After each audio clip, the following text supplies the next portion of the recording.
आप सभी का स्वागत है। कल 5 राज्यों के चुनाव में से 2 राज्यों में प्रथम चरण का मतदान समाप्त हुआ है। सबसे पहले तो मैं भारतीय जनता पार्टी की ओर से, हमारे अध्यक्ष श्रीमान नड्डा जी की ओर से, देश के प्रधानमंत्री जी श्रीमान नरेंद्र मोदी जी की ओर से दोनों राज्यों की प्रथम चरण में मतदान जो हुआ है, इसलिए दोनों राज्यों की जनता का हृदय से धन्यवाद करना चाहता हूं कि भारतीय जनता पार्टी के तरफ में भारी मात्रा में मतदान कर उन्होंने इस चुनाव में हमारे लिए शुभ संकेत दिए हैं।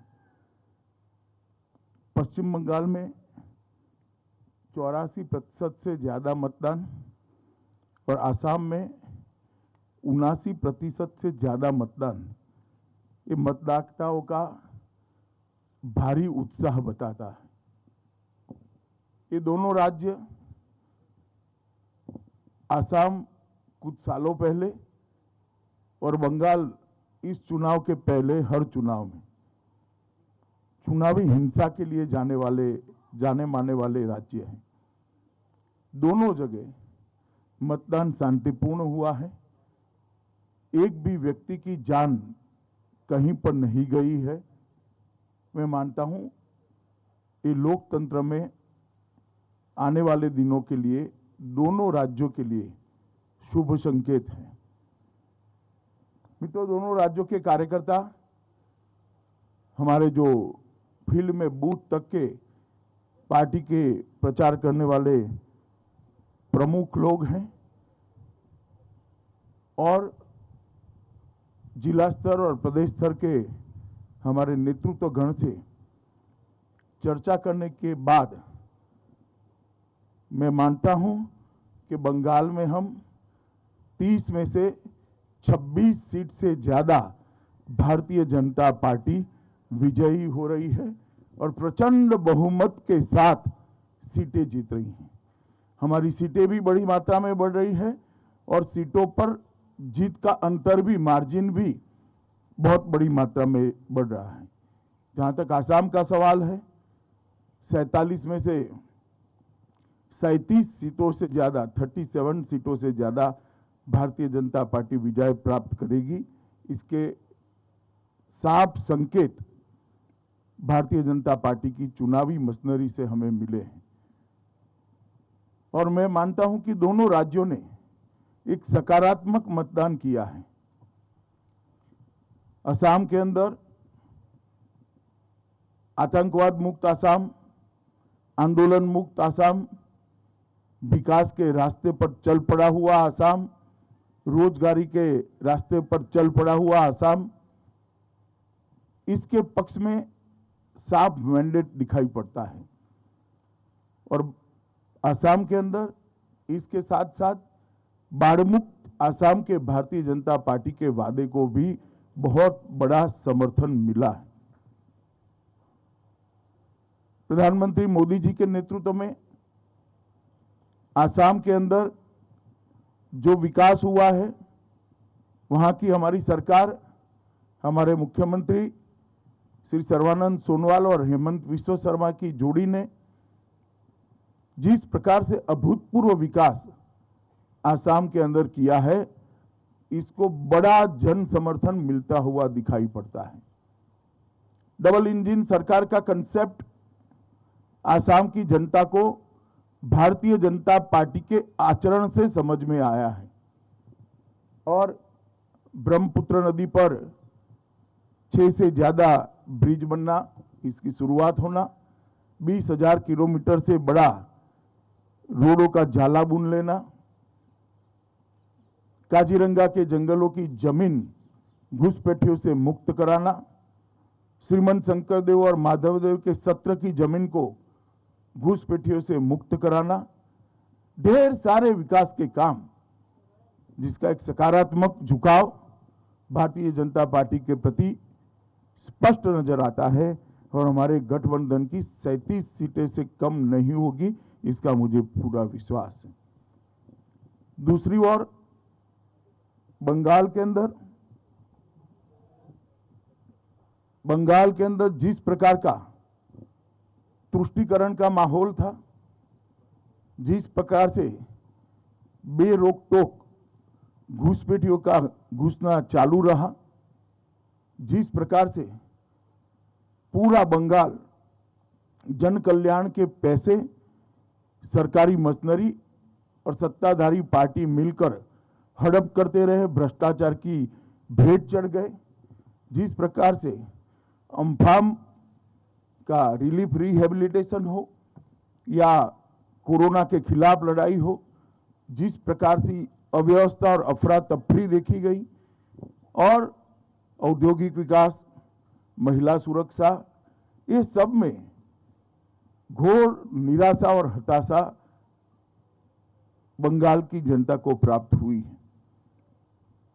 27 साल के कम्युनिस्टों के शासन के बाद उनको एक आशा थी कि दीदी एक नई शुरुआत लेकर आएगी, मगर दल का चिन्ह बदल गया, दल का नाम बदल गया, बंगाल वही का वही रहा और गिरावट आई। और उस वक्त मोदी जी के नेतृत्व में हमने जो सोनार बांग्ला का एक विजन दिया है, हमने बंगाल की जनता के मन में एक आशा की जोत जगाने में हम सफल रहे हैं कि अन्य राज्यों की तरह बंगाल भी सुजलाम सुफलाम हो सकता है, बंगाल भी विकसित हो सकता है, बंगाल के अंदर भी शांति हो सकती है, बंगाल के अंदर भी तुष्टीकरण से बगैर संविधान की योजना के तहत कोई सरकार चल सकती है, बंगाल के अंदर भी धार्मिक स्वतंत्रता सभी धर्मों के लोगों को मिल सकती है। ये सारे मुद्दों को बंगाल की जनता ने मोदी जी के प्रति अथाह प्रेम और अमिट आशा के साथ स्वीकारा है। जो कार्यकर्ता चुनाव के फील्ड में थे, सुबह सुबह थोड़ी दहशत थी कि हर बार की तरह गुंडे चुनाव को प्रभावित करेंगे, प्रदूषित करेंगे, परंतु मैं चुनाव आयोग को बधाई देना चाहता हूं कि बंगाल के अंदर शांतिपूर्ण चुनाव कराने में चुनाव आयोग को सफलता मिली है। आप सभी लोग भी जानते हैं, विगत कई सालों से बंगाल के अंदर चुनाव में हिंसा आम हो गई थी। आप लोगों ने उसको कवर करना भी छोड़ दिया था, क्योंकि आप समझते थे वो तो होना ही है। ये पहला चुनाव सालों के बाद हो रहा है जहां एक भी व्यक्ति के मरे बगैर, एक भी बम फटे बगैर, एक भी गोली चले बगैर, एक भी बूथ में रीपोलिंग हुए बगैर बंगाल का चुनाव हो रहा है। मैं मानता हूं ये बहुत शुभ संकेत है। बंगाल की महिलाओं का भी मैं विशेष आभार प्रकट करना चाहता हूं, क्योंकि महिलाओं ने बढ़ चढ़कर भारतीय जनता पार्टी के पक्ष में मतदान किया है। और मैं मानता हूं कि प्रथम चरण में 26 सीटों से जो शुरुआत हुई है, हमारे लक्ष्य 200 पार को सिद्ध करने में हमें बड़ी सरलता रहेगी। इसी तरह से चुनाव आगे बढ़ता रहा, भारतीय जनता पार्टी 200 से ज्यादा सीटों के साथ बंगाल में सरकार बनाएगी, इसका मुझे विश्वास है। भाजपा के सभी कार्यकर्ताओं का विश्वास है। आसाम में भी अभी जो सीटें हैं, इससे ज्यादा सीटों के साथ हम पूर्ण बहुमत की भारतीय जनता पार्टी की सरकार बनाएंगे। आप लोगों का बहुत बहुत धन्यवाद। अब पूछ सकते हैं आप।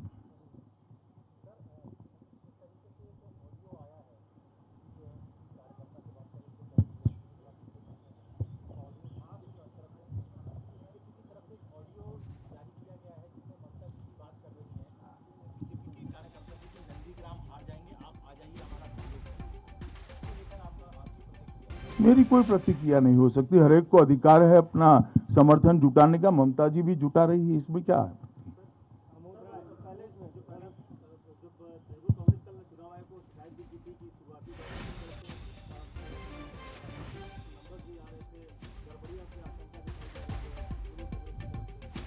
नहीं, मगर क्या गड़बड़ी? तृणमूल कांग्रेस के एक भी पोलिंग एजेंट ने कोई फरियाद नहीं करी है। गड़बड़ी तो पोलिंग बूथ के अंदर होती है। गड़बड़ी नहीं हुई वो उनकी कंप्लेन है, मगर वो अच्छे से बोल नहीं पाते हैं, कि बोलने में थोड़ा संकोच होता है कि इस बार हम गड़बड़ी नहीं कर पाए हैं। यही कंप्लेन है उनका।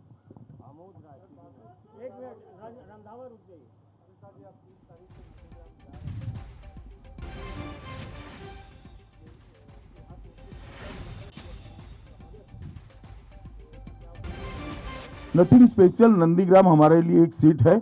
मैं नंदीग्राम के मतदाताओं को इतना ही कहना चाहता हूं कि बंगाल के अंदर परिवर्तन अगर करना है तो बंगाल की 200 सीटों ने परिवर्तन करना पड़ेगा।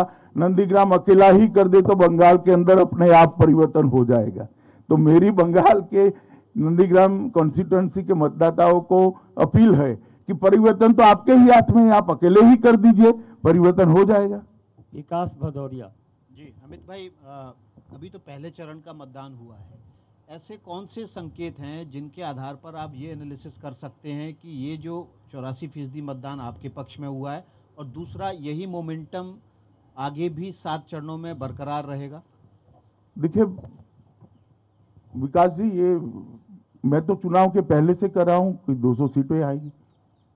आप लोग कई बार मेरी बात मानते नहीं है, मगर मैं बताता हूं 200 से ज्यादा सीटें आएगी, क्योंकि जब हम प्रचार में जाते हैं, जब संगठन के काम करने के लिए जाते हैं, बंगाल की जनता के जो उद्गार होते हैं, बंगाल की जनता की जो भावनाएं होती है, इनकी संवेदनाएं होती है, वो हमें स्पर्श करती हैं। और इससे मालूम पड़ता है कि बंगाल की जनता त्रस्त है। सभी वादे मां माटी मानुष के खोखले साबित हुए हैं और बंगाल के अंदर संपूर्ण परिवर्तन होने जा रहा है। Megha Prasad, Times Now. Sir Amit sir, आप कल अहमदाबाद में थे, कुछ ऐसी रिपोर्ट्स आ रही हैं कि शरद पवार जी और प्रफुल्ल पटेल जी दोनों चलिए, सब चीजें सार्वजनिक नहीं होती है। नवजोत रंधावा, रविंद्र सिंह, जी न्यूज। आरोप भी लगाते रही है कि टीएमसी बीजेपी कार्यकर्ताओं की हत्या करते रहे, हिंसा काफ़ी हुई और आप कई कार्यकर्ताओं से मुलाकात भी की उनके परिवार से। अब बीजेपी के ही जो शामिल हो गए हैं उनसे ममता बनर्जी खुद फ़ोन कर रही हैं कि हमें समर्थन करो। एक तरफ हिंसा और दूसरी तरफ इस तरह की अपील। आपको लग रहा है कि जमीन खिसकने का डर है या फिर वो अपने लोगों को वापस लेना चाहती है? जमीन खिसकने के लिए टेलीफोन कॉल का परिचायक होना जरूरी नहीं है। जमीन खिसक चुकी है, जमीन जनता ने खिसकाई है। और फिर से एक बार मैं कहता हूं, 200 से ज्यादा सीटों के साथ भारतीय जनता पार्टी की वहां सरकार बनने जा रही है। विनीत, टीवी 18। सर, जिस तरह से पीएम बंगाल गए थे, ममता बनर्जी का कहना है कि वहां जाकर के वो प्रचार कर रहे हैं। जब बांग्लादेश के एक एक्टर ममता बनर्जी के पक्ष में प्रचार कर रहे थे तो बीजेपी ने सवाल खड़े किए थे। अब पीएम के दौरे पर ममता बनर्जी सवाल खड़े भाई वो तो खड़े करे, आप काहे को कर रहे हैं? कल पीएम ने कोई बात करी है वहां पर प्रचार की? कोई बात नहीं करी। प्रधानमंत्री का दौरा है 2 देशों के संबंध मजबूत करने के लिए, 2 देशों के सांस्कृतिक संबंधों को रिवाइव करने के लिए। वहां पर उन्होंने ना चुनाव की बात करी है, ना ममता दीदी को कुछ कहा है, ना भाजपा के लिए कुछ कहा है। नंदिता, प्रतिदिन।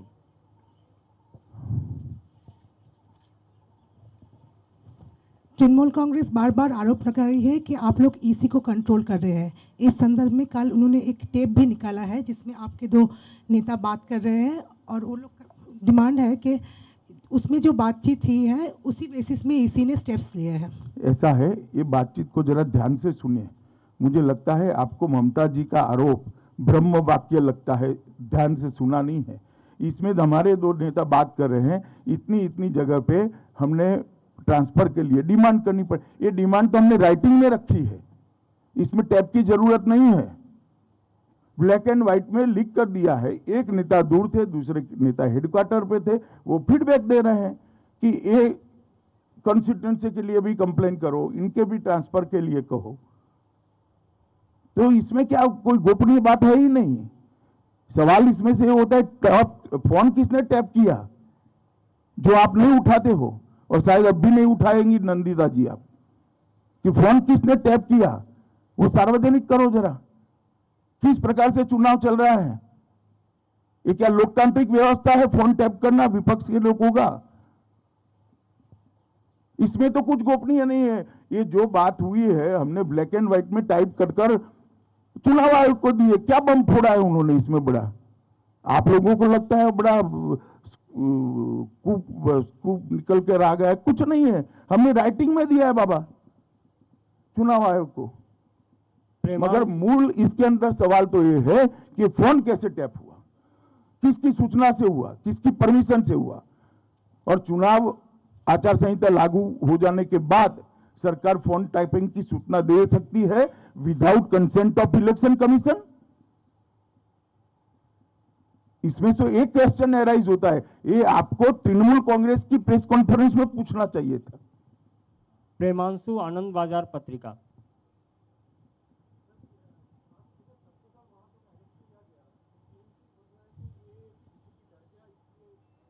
वहां चुनाव समाप्त हो चुका है, आपको इंफॉर्मेशन नहीं है।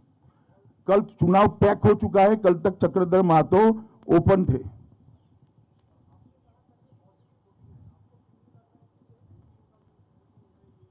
देखिए, एंटी इनकम्बेंसी तभी एनकेस होती है कि किसी और से आशाबंदी हो, और मैं मानता हूं भाजपा से आशाबंदी है, इसलिए मैं उसको सकारात्मक मतदान भारतीय जनता पार्टी के पक्ष में मानता हूं। प्रधानमंत्री जी पर विश्वास है, भारतीय जनता पार्टी की सभी सरकारों के आचरण पर विश्वास है बंगाल की जनता।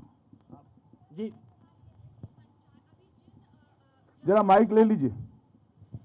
सर, जिन जगहों पर अभी चुनाव होना बाकी है वहां पंचायत चुनाव और लोकसभा चुनाव में देखा गया था कि हिंसा हुई थी, तो क्या लग रहा है इस बार पूरी तरह से बंगाल में हिंसा की खबरें सामने नहीं आएंगी? पहली बार ऐसा चुनाव होने जा रहा है पश्चिम बंगाल में। मैं तो आशा करता हूं नहीं आएगी और नहीं आना चाहिए। अगला Sir, I'm asking about Kerala. Kerala की सरकार ने अब ये जुडिशियल इंक्वायरी लॉन्च किया है सेंट्रल एजेंसी के खिलाफ। इसके अलावा वो क्या कर सकते फेस सेविंग के लिए? गोल्ड स्कैम में उनके प्रिंसिपल सेक्रेटरी पकड़े जाने के बाद उनके पास और कोई चारा ही नहीं है। तो बहुत नेचुरल रिएक्शन है, मुझे इसमें आश्चर्य नहीं हो रहा है। ये फेस सेविंग की कोड़ी एक्सरसाइज है। नीलू रंजन दैनिक जागरण।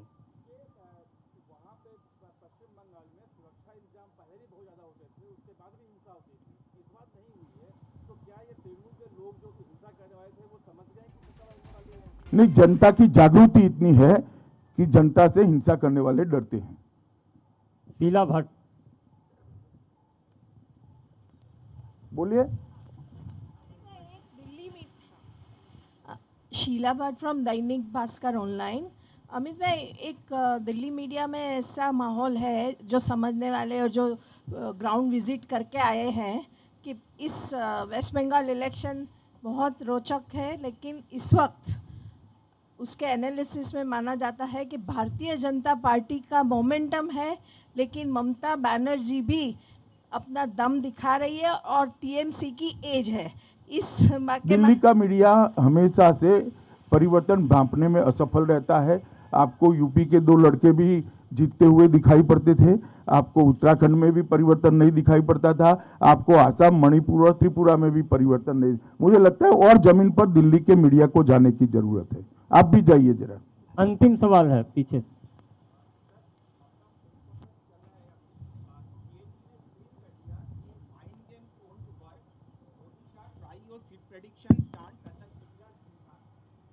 क्या ये आपका प्रेस कॉन्फ्रेंस चलती?